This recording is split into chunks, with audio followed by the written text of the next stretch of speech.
નમસ્કાર વિદ્યાર્થી મિત્રો, ફરી એકવાર તમારું સ્વાગત છે અમારી આ યુટ્યુબ ચેનલમાં. તો મિત્રો, આજે આપણે આ વિડીયોમાં ગુજરાત માધ્યમિક અને ઉચ્ચતર માધ્યમિક શિક્ષણ બોર્ડ ગાંધીનગર દ્વારા જે મિત્રો આપણું વિજ્ઞાનનું પેપર લેવાનું છે, વિજ્ઞાનનું, તેનું આપણે સોલ્યુશન લઈને આપણે આ વિડીયોમાં આવી ચૂક્યા છીએ. ધોરણ 9, પ્રશ્ન બેંક 5, જાન્યુઆરી 2025, તારીખ છે 9/1/2025. તો સાહેબે તમારે પૂરેપૂરું પેપર સોલ્યુશન જોવાનું રહેશે. ચેનલમાં નવા હો તો ચેનલને સબસ્ક્રાઈબ કરવાનું ભૂલતા નહીં. એમાં આપણે આ પાર્ટ 2 છે મિત્રો. શું છે? આ બીજો ભાગ છે. આ પાર્ટ 2 છે. આની પહેલાં આપણે પાર્ટ 1 કરાવી ચૂક્યા છીએ. પાર્ટ 1 જોવાનો બાકી હોય તો ચેનલ પર અપલોડ છે, સાહિત્ય ચેનલ પરથી જોઈ શકશો. વિડીયોમાં જઈને વિડીયોના સેક્શનમાં જઈને વિજ્ઞાનનું સોલ્યુશન જોઈ લેવું. તેમાં આપણા બધા જ ક્વેશ્ચનો સાહિત્ય સોલ્યુશન કરાવી ચૂક્યા છીએ. જેમ કે નીચેનામાંથી કાર્બનની સાચી ઇલેક્ટ્રોન રચના કઈ છે? તો 2 અને 4. Cl આયનમાં સંયોજકતા ઇલેક્ટ્રોનની સંખ્યા 8 થશે. તો આ બધા ક્વેશ્ચનનું સોલ્યુશન આપણે એમાં કરાવી ચૂક્યા છીએ. કેમ કે આપણે પરમાણુ નરી આંખે જોઈ શકતા નહીં, કારણ કે તે ખૂબ નાના છે. તો આ વિધાન સાચું છે. કળી ચૂનાનું રાસાયણિક સૂત્ર CaO છે, તો આ પણ સાચું છે. ઈ ગોલ્ડસ્ટીને વીજભાર નળીમાં નવા વિકિરણની હાજરી શોધી, તો આ પણ સાચું છે. આવી રીતે બધા સોલ્યુશન, આ બધા ક્વેશ્ચનનું આપણે કરાવી ચૂક્યા છીએ, તો એ પરથી તમે જોઈ લેજો. આ જોડકાના પણ સોલ્યુશન આપણે કરાવી ચૂક્યા છીએ, પાર્ટ 1માંથી જોઈ લેવું. તો આપણે જ્યાંથી બાકી હોય ત્યાંથી આપણે કરી રાખીએ. તો આમાં આપણે જોઈએ તો આપેલ સંજ્ઞાઓ કયા પ્રમાણની છે? તો Hg છે, તો એ છે ચાંદીની થશે, એટલે કે સિલ્વરની. અને Au એટલે કે સોનું, એટલે આ ગોલ્ડની સંજ્ઞા થશે. પછી IUPACનું પૂર્ણ નામ લખો, તો આનો પણ જવાબ સાહિત્ય જોઈ લે. વિભાગ બી છે. નીચે આપેલા 10 પ્રશ્નોમાંથી સૂચના મુજબ કોઈપણ 2 પ્રશ્નો પસંદ કરો. નીચેના વિધાનને સાચું બનાવવા માટે ખાલી જગ્યાઓ ભરો. તમામ નિષ્ક્રિય વાયુઓના પરમાણુ ખાલી જગ્યા હોય છે. તેમાં આપણો જવાબ શું આવશે? તો તમામ નિષ્ક્રિય વાયુ હોય છે એના પરમાણુ કેવા હોય છે? એમાં જવાબ આવશે એક પરમાણીય હોય છે. જવાબ આવશે એક પરમાણીય. પછી છે બીજા નંબરનું, ફોસ્ફેટ આયન ખાલી જગ્યા પરમાણુ ધરાવે છે. તો ફોસ્ફેટ આયન છે એ 5 પરમાણુ ધરાવે છે. કેટલા? 5 પરમાણુઓ ધરાવે છે. કેટલા? 5 પરમાણુઓ ધરાવે છે. તેમાં આપણો જવાબ આવશે 5. સોડિયમ ઘન આયન અને સલ્ફર ઋણ આયન વડે બનતા સંયોજનનું સૂત્ર. તેમાં જવાબ આવશે સોડિયમ Na2S. આપણો આમાં જવાબ આવી રીતે આવશે. શું જવાબ આવશે? Na એટલે કે સોડિયમ, Na એટલે સોડિયમ અને S એટલે સલ્ફર. Na2S જવાબ આવશે. તમામ નિષ્ક્રિય વાયુના પરમાણુ એક પરમાણીય હોય છે. ફોસ્ફેટ આયન 5 પરમાણુ ધરાવે છે. તો આવી રીતે જવાબ કરવાના રહેશે. પછી છે ચોથા નંબરનું, સોડિયમ તત્વની સંજ્ઞા છે. તો અહીં જવાબ આપેલો છે. સોડિયમ તત્વની સંજ્ઞા, તો જવાબ આવશે Na. શું જવાબ આવશે? Na આપણો જવાબ રહેશે.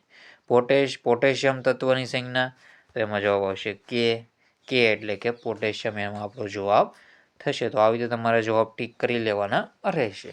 પછી છે નીચેના પ્રશ્નોના એક શબ્દમાં વાક્યમાં જવાબ આપો. છઠ્ઠા નંબર છે પરમાણ્વીય દળ એટલે શું?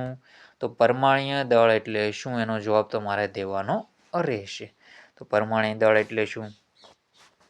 કાર્બનની ઇલેક્ટ્રોન રચના, તો કાર્બનની ઇલેક્ટ્રોન રચનામાં 2 અને 4 થશે.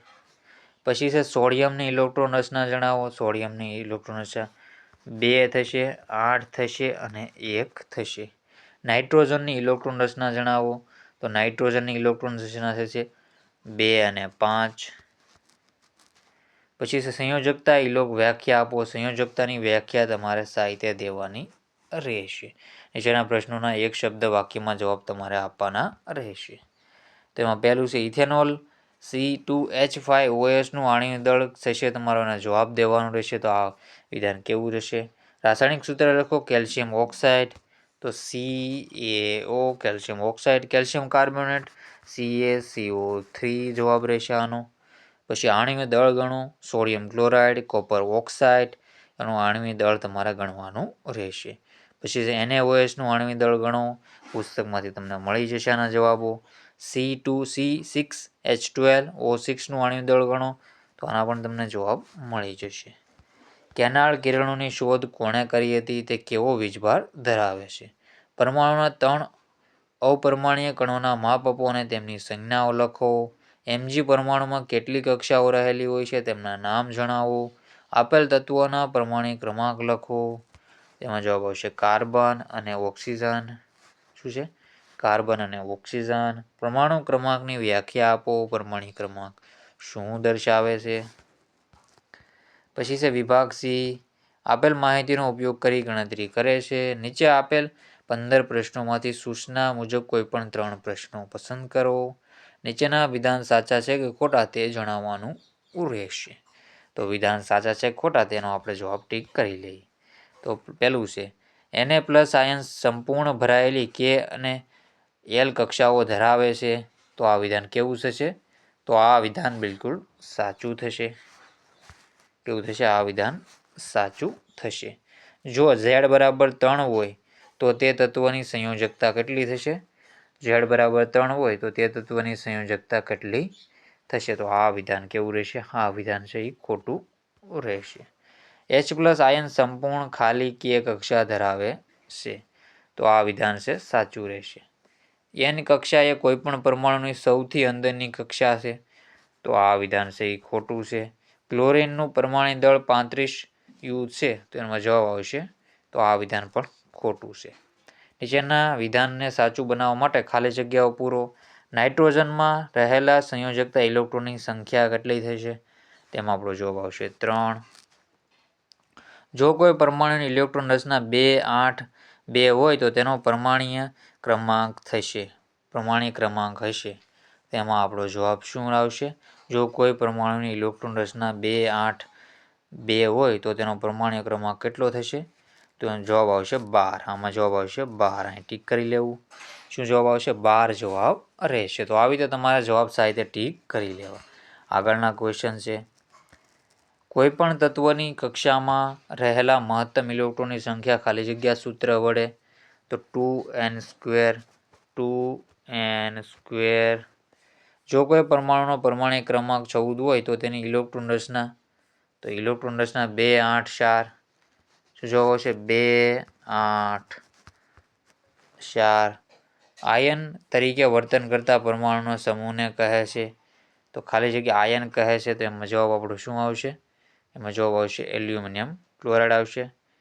એ પછી એનો જવાબ આવશે બહુપરમાણીય. અને આગળના ક્વેશ્ચનનો જવાબ આવશે એલ્યુમિનિયમ ક્લોરાઇડ. નીચેના પ્રશ્નોના એક શબ્દ કે વાક્યમાં ઉત્તર લખો. તો AlCl3. તો એમાં જવાબ આવશે એલ્યુમિનિયમ ક્લોરાઇડ. H2Sના એક પરમાણુમાં રહેલા પરમાણુની સંખ્યા. તો 3 આવશે આમાં જવાબ. CaOH2નું સંયોજનનું નામ. તો કેલ્શિયમ હાઇડ્રોક્સાઇડ. સમદળીય વ્યાખ્યા અને સમસ્થાનિકોની વ્યાખ્યા તમારે જાતે મિત્રો કરી લેવાની રહેશે. બાકીના પ્રશ્નોના તમને આન્સર મળી જશે પુસ્તકમાંથી. સાહિત્ય જોઈ લેવા. લાંબા ક્વેશ્ચનો છે, જોઈ લો સાહિત્ય. જો તફાવત આપો બોહરના પરમાણુ નમૂનો અને થોમ્સનનો પરમાણુ નમૂનો. તો આના તમને જવાબ સાહિત્ય મળી જશે. તો સાહિત્ય તમારા પેપર સોલ્યુશન જોઈ લેવાનું રહેશે. ચેનલમાં નવા હો તો ચેનલને સબસ્ક્રાઈબ કરવાનું ભૂલતા નહીં. તો મિત્રો વિડીયોને એન્ડ કરીએ છીએ. જય હિન્દ, જય ભારત.